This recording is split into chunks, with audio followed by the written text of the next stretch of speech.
Hi everyone, welcome back to Stamp with Anna, and today I have a really quick technique for you. It's a whitewash technique, and I was able to make this very simple card, but I absolutely love it. And you only need minimal amount of supplies. So first I have crumb cake, a cardstock, 5.5 by 8.5, scored at 4 1/4. Another piece of crumb cake cardstock, 3 3/4 by 5, and a piece of Whisper White, Basic White, 3 3/4 by 5. So the first thing we're going to do is stamp our image. And these images all come from the Beautiful Moments stamp set. I bought this a while ago, and I never used it, and I don't know why I never used it. It has gorgeous images on it, so perfect for a Mother's Day card. Or look at those gorgeous little girls. Collect beautiful moments. It reminds me of my 2 daughters at the beach. But anyway, I digress. So the first thing we're going to do is heat emboss our image. And for that, I'm going to bring in my Versamark ink. And I have mounted my stamps on one block. I have the image of the mother and daughter and the image with the 2 birds. So I'm going to ink this up nicely with my Versamark. And now that I'm thinking of it, before I do anything, I'm going to rub my cardstock with my Emboss Buddy so it helps with the static, especially since we're going to be embossing with black embossing powder. So now that I have that rubbed and I have my stamp set all inked in Versamark, I'm going to bring this up closer to the top because I do want to leave some room for in the bottom for my ribbon, because you know me, I have to have ribbon. So I'm going to come straight down, give it a good press because I do want to make sure I get a lot of Versamark on there without rocking it. Okay, so I'm going to lift that. Now I have a piece of scrap paper here, and I'm going to bring in my black embossing powder. And I'm going to sprinkle this generously. And I'm going to tap, tap, tap it off. Looks good. I'm just going to give it a second coat because I do want a nice, bold black print on this. Okay, that looks good. Let me just put this back in my little container.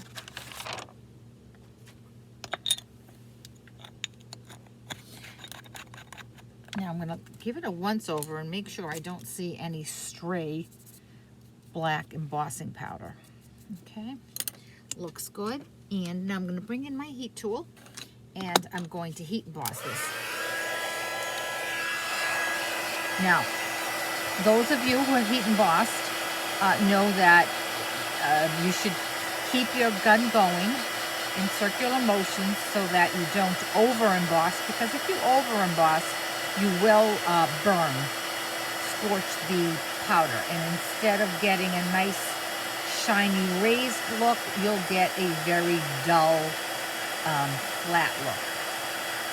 And once this starts to emboss, you can see it on this bird right here. Let me raise it up close to the camera. Let me just get this bird done too. You can see that the birds kind of shine. They're raised and they shine.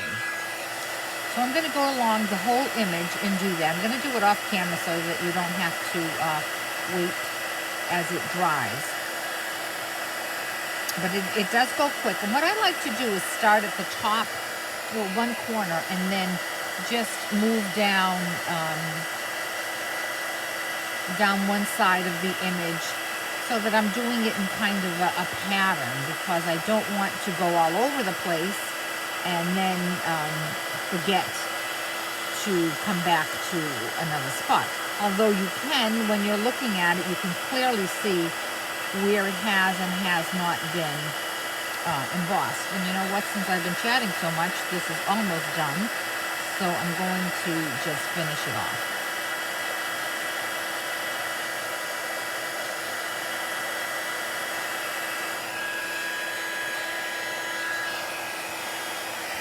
When you move it around, I don't know if the camera will pick it up, But when you take the image and you just move it ever so slightly to the right and to the left, you can clearly see, like right here, it hasn't been embossed yet, so I'm going to just concentrate right there, always keeping my heat moving.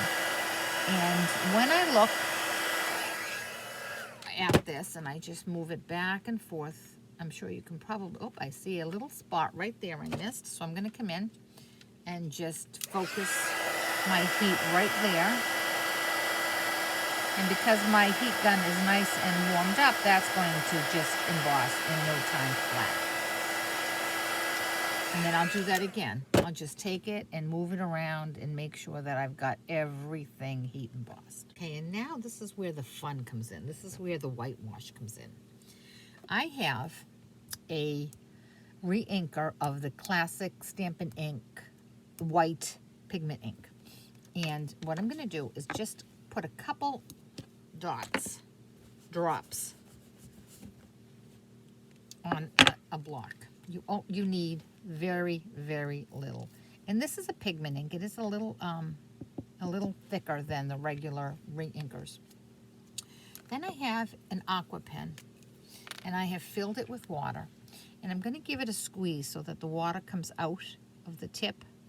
Just make sure I'm in focus here. So water comes out of the tip, and you can see that the water is coming out, and then I'm going to just swirl that around, and that's what I'm going to wash my paper with. Now I do have a readily next to me, I have a towel, and I have a piece of the same paper I'm going to color on. And the reason I have this with me is I want to check to see if it's going to be too dark or too wet before I actually go on my project. So I'm just going to dab there. I think that's the right consistency, so I'm going to move on and color. So I'm going to dip my aqua pen in my diluted re-inker, and I'm just going to come in and I'm going to stay in the lines, and I'm going to give their dresses a light coating. Now, I always start out light, and if I want a little more, I go back, because you can always add more, but it's harder to take it away, right? So now I'm going to go to her little dress, the little girl's dress, and do the same thing. And the paper does absorb the ink rather quickly, but you do want to make sure that it's dry. Okay, can you see that? Now I do want her top to be a little darker, so I'm going to come in with a little more. And again, when this dries, it will be it'll turn a little lighter again.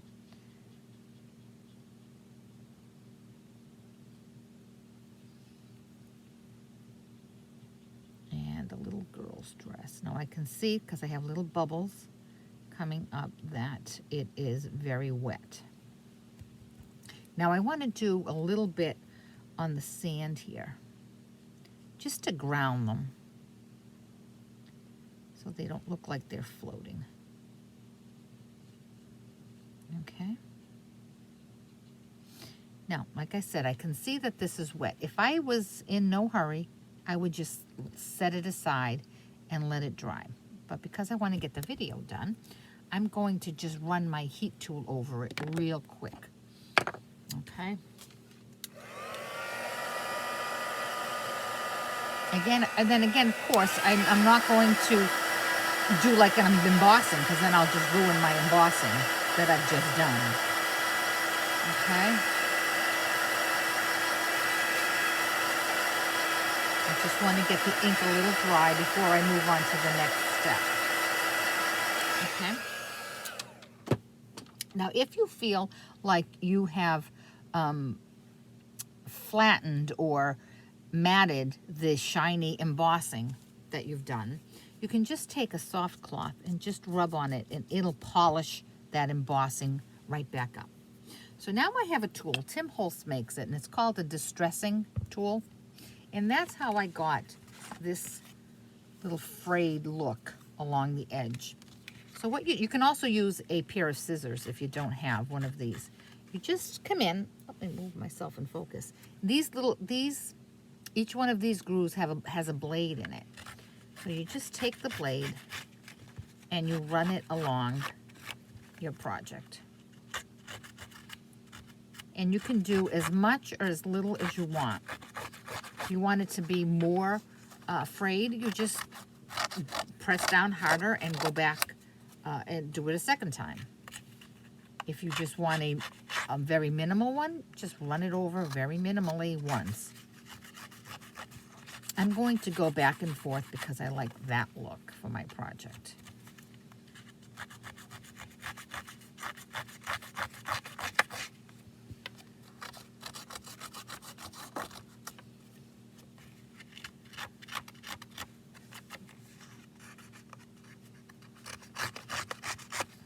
Okay, and now when I'm done, I'll just give it a look and see if that's how I want it to look. And that works good for me, for my project. Now, before I attach it to my card, I do want to add a bow on it. And this ribbon came from the Flowers for Every Season ribbon combo pack, and it had 3 ribbons in it. It has this nice white linen, and it had this gingham, and then this more like thread with blue and a little silver in it. I apologize, I keep noticing I'm out of focus. I don't know what happened to my camera here. But anyway, I want to bring this in, and I'm just going to, I don't know if this one's going to be long enough.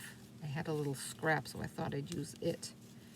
Okay, I'm just going to make a knot. I didn't want a bow for this, I just wanted a knot.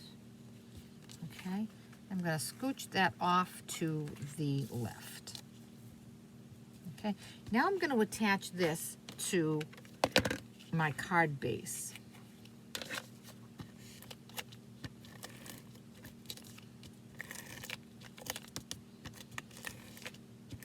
Make sure that's even. And I'm going to drop this right in the center of my card. Now that is pretty in and of itself. It does, the frayed edges does give it a little bit of dimension, but I wanted to add a little more white to it. So what I did, I came in with my white chalk marker and a ruler, and I just made little dashes along all 4 sides, and they're very, very tiny dashes, just to give it like a stitched look. And the reason I did it, I laid this piece down before I started to make my stitches, was because I wanted to make sure that it ended up in the right spot. I had to put my ribbon on, and this does go rather quickly, even though you are doing all 4 sides. Like I said, they're just tiny little stitches. Okay, and there we go. And that adds just a nice little touch to it. So now on the inside of the card, we have a piece of basic white. And from the stamp set, I'm going to use Thinking of You and this nice little flower here. And I'm going to ink those up in Memento Black because I want to pick up on the black embossing powder. So first is my Thinking of You sentiment, and that's going to go right here on the top. Thinking of You. And then I have my little floral piece. I'm going to put that right there. And now I'm going to attach that to the inside of the card.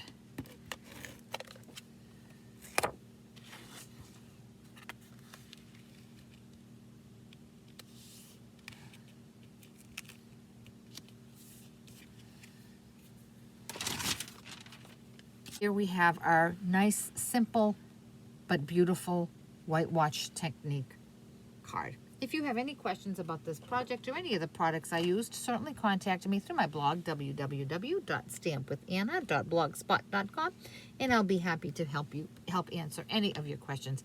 If you do not have a demonstrator with whom you work, certainly let me know, and I'll be glad to send you out a catalog. Thanks so much, and have a great day.